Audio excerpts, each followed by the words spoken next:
Good morning and welcome to 365 Days of Amazing Stories with Theo Mayer. Here we are on day 218 and continuing stories from 1001 Arabian Nights, and particularly the adventures of the Hunchback. Now you might remember the Hunchback was murdered by many different people, it seems, and eventually was brought to the chief of police. The Christian merchant was the one that the chief of police had determined was the true murderer and made arrangements to have him hung. As the noose was put around his neck and the other end of the rope thrown over the gallows, waiting for the hangman to pull him up, the steward came forth out of the crowd and said, "Do not hang this man, it was me. I was the one that killed him." And so the chief of police had the noose put around the steward's neck.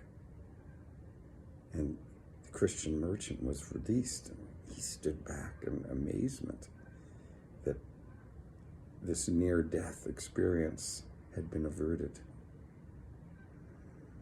The steward tells his story to the chief of police. The chief of police is wowed by it.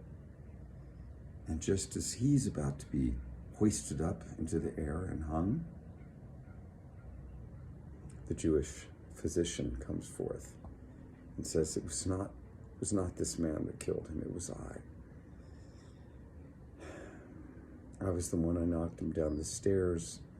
I had lowered him down into the courtyard of the steward. I am the one that killed him.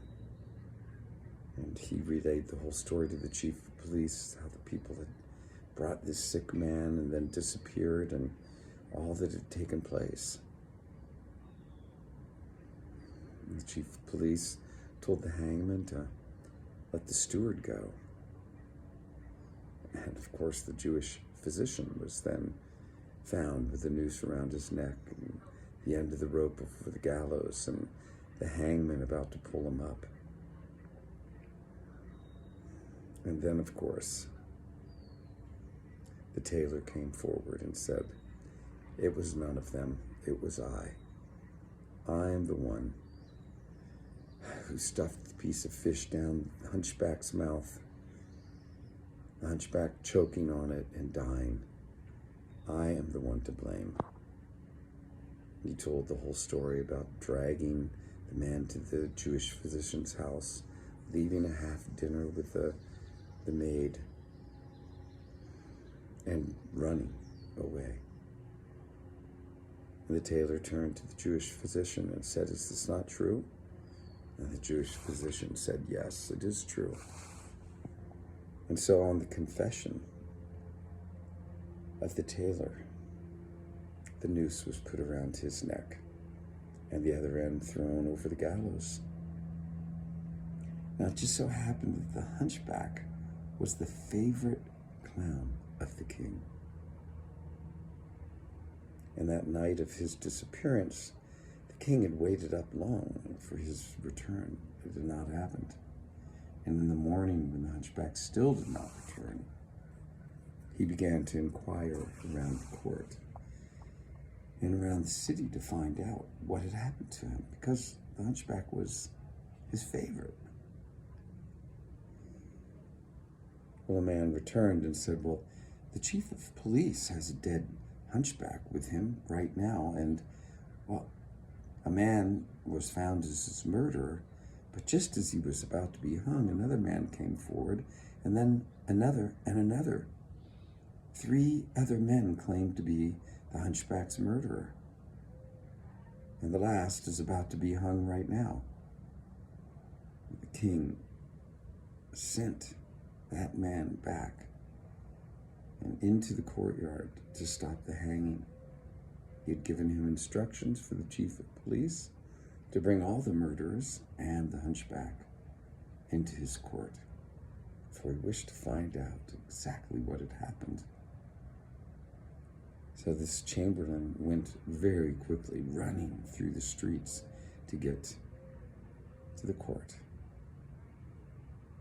And when he got there, he called to the hangman, "Stop. The king has ordered all these men to be brought before him, and the hunchback as well." And he turned to the chief of police, gave the chief of police the instructions, and the chief of police gathered the men together, put the hunchback on a litter, and carried the hunchback into the king's court with all the men following. Men were a little bit, you couldn't say that they were like uplifted by the activities of the night before and the day. They looked a little ragged, and you could tell they had no idea what was going to be happening next. Well, the king sat on his throne. The chief of police comes in and he shares the entire story with the king from beginning to end. The king, by the end of the story, is laughing because he finds it so amazing that one man could be killed so many times. He said, "We need to record this. Please, bring in the Viziers so we can record this properly and put it in the records. For this is the most amazing tale." And he turned to all assembled there, all of the men who had been thinking that they had done the murdering, said, "Isn't this the most amazing tale you have ever heard?" And it was then that the Christian merchant turned to the king and said, "Oh, this was an amazing tale. But let me tell you one that's even more amazing. It will make even the stones weep," he said. The king said, "Tell on." And we'll leave the story there. Hope you enjoyed. What a tale. The Hunchback. Okay, have a good rest of your day.